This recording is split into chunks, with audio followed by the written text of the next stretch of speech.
दोस्तों, अगर आप नया सिम लेना चाहते हैं या फिर जियो या फिर वोडाफोन या आइडिया, बहुत सारे बदलाव किए हैं। सबसे पहले यहाँ तक कि आप 9 से सिम ज़्यादा नहीं ले सकते हैं। हाँ, आपको बता दें कि पूरे जीवन में सिर्फ आइडेंटिटी प्रूफ के तौर पर 9 ही सिम ले सकते हैं। वहीं अगर आप जम्मू कश्मीर या नॉर्थ ईस्ट में बिलोंग करते हैं तो सिर्फ 6 सिम ही ले सकते हैं, इससे ज़्यादा आप नहीं सिम ले सकते हैं। अगर दोस्तों आप 9 सिम से अगर 10वां सिम लेते हैं तो आपको 50,000 का जुर्माना लग सकता है। अगर फिर भी गलती करते हैं और 11वां सिम लेते हैं तो आपको 2 लाख तक का जुर्माना लगेगा। अगर ये भी गलती दोबारा से फिर दोहराते हैं तो आपको इससे संबंधित 3 साल तक की जेल भी हो सकती है। अगर इस सभी बदलाव इसलिए किया गया है ताकि नेशनल सिक्योरिटी, दंगा फसाद या तमाम चीज़ों को जड़ से खत्म करने के लिए टेलीकम्युनिकेशन एक्ट लागू किया गया है। अगर आप सिम को पोर्ट कराना चाहते हैं तो आपको सबसे पहले 7 दिन का इंतजार करना पड़ेगा।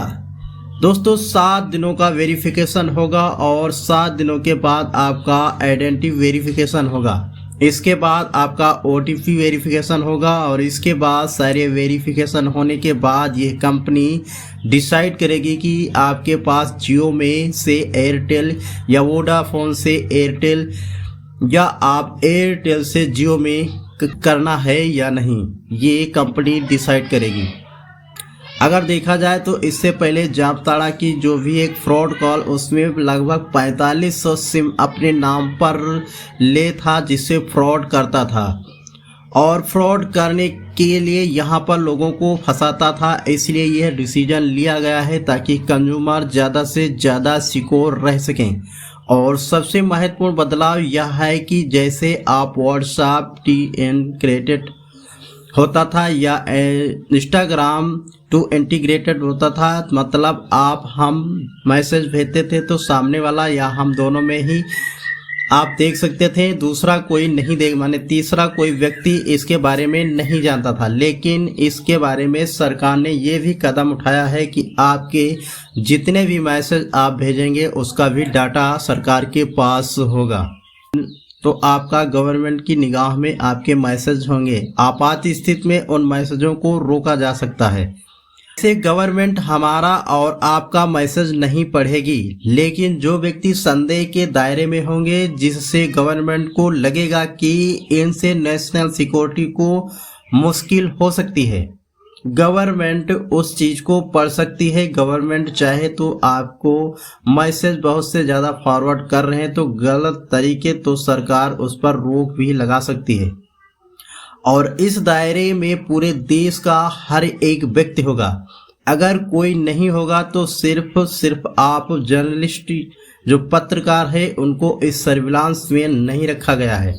लेकिन अगर वो भी संदेश के दायरे में आते हैं, अगर उनसे भी डर है, मैसेज पढ़ा जा सकता है, उनका भी मैसेज रोका जा सकता है। तो आपसे किसी को भी मैसेज करने से पहले, किसी भी तरह का फोटो वीडियो भेजने से पहले थोड़ा सा सतर्क जरूर रहिएगा।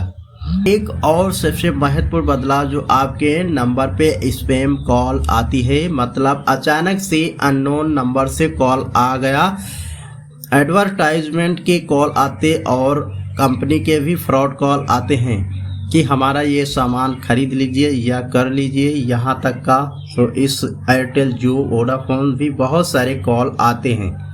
तो यहाँ पे आपको अब DND सेवा एक्टिवेट करने की ज़रूरत नहीं है कि आप DND सेवा एक्टिवेट करेंगे तभी ये जाके ये मैसेज या कॉल नहीं आएंगे। लेकिन इन कंपनियों को अब आपसे परमिशन लेना होगा या लेना पड़ेगा कि क्या फलाना कंपनी आपके पास कॉल आ रही है, कर सकती है या नहीं। और अगर आप परमिशन देते हैं तो हाँ कॉल कर सकते हैं, तो इस कंपनी आपके पास कॉल कर सकती है। जैसे कि अगर देखें तो LIC के लिए ये किसी भी चीज़ के लिए कॉल आ सकता है, वरना कॉल नहीं आएगा। तो ये स्पैम कॉल में से कंज्यूमर को बचाने के लिए ट्राई ने इस एक्ट के तहत ये भी कदम उठाया है। कई महीने पहले ट्रायल किया गया था कि सभी के अचानक मोबाइल में वाइब्रेट होना शुरू हो गया था। जैसे आप इस आपातकालीन स्थिति में कोई भी प्रकार की कोई सूचना देना है तो सभी के मोबाइल में गवर्नमेंट ने पहले एक बार ट्राई कर चुका है, तो जितने भी मोबाइल थे सभी के में वाइब्रेट होना शुरू हो गया था, जिससे आपको सूचना अगर पहुंचाना सरकार की तरफ से है तो 1 ही मिनट में सभी के मोबाइल पर ये मैसेज प्राप्त हो सकता है। ये गवर्नमेंट करेगी जब नेशनल सिक्योरिटी को कोई खतरा होगा या कोई इमरजेंसी वाली स्थिति होगी, और गवर्नमेंट को एक ही बार में सभी को सूचना पहुंचाना कठिन हो जाता है, जिससे आपको इस प्रकार की सूचना देने में या आपके नंबर पर मैसेज भेजने में कोई दिक्कत नहीं होगी। नेशनल सिक्योरिटी को खतरा होता है तो गवर्नमेंट चाहे तो सिर्फ नेट ऑफ नहीं कर सकती बल्कि आपके पास कॉल भी कर सकती है। फिलहाल अब पारित हो चुका है, इससे बहुत सारे सेक्शन हैं और उन सेक्शनों में से कुछ ही सेक्शन अभी लागू हुए हैं, अभी बहुत सारे सेक्शन बाकी हैं। और कराना चाहते हैं तो आप 7 दिन का वेट करना है, या कोई नया सिम लेना चाहते हैं तब भी आपको इसी प्रकार का समस्याओं को सामना करना पड़ेगा। तो दोस्तों आप इतनी सिमों का आपको आवश्यकता नहीं है। अभी भी कोई भी इस वीडियो के माध्यम से कोई डाउट है तो कमेंट बॉक्स में कमेंट करके पूछ सकते हैं। मिलते हैं फिर किसी कोई इन्फॉर्मेशन वीडियो में, तब तक के लिए जय हिंद।